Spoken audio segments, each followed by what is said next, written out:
Hey, so if you want clients, teammates, or students to book meetings with you automatically, Google Calendar appointment slots make the whole process way easier.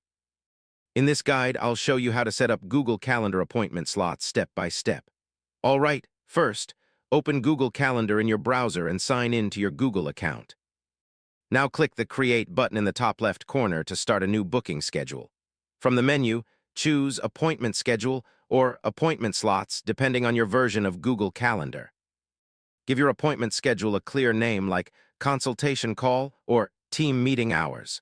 Choose the days and hours when people are allowed to book appointments with you. Set the meeting duration, like 15 minutes, 30 minutes, or 1 hour. You can also add buffer time between appointments so meetings don't overlap back to back.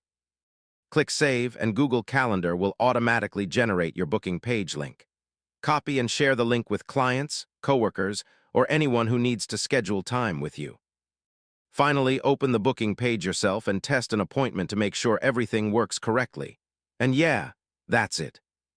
Once set up, Google Calendar appointment slots can automate your scheduling and save a ton of time.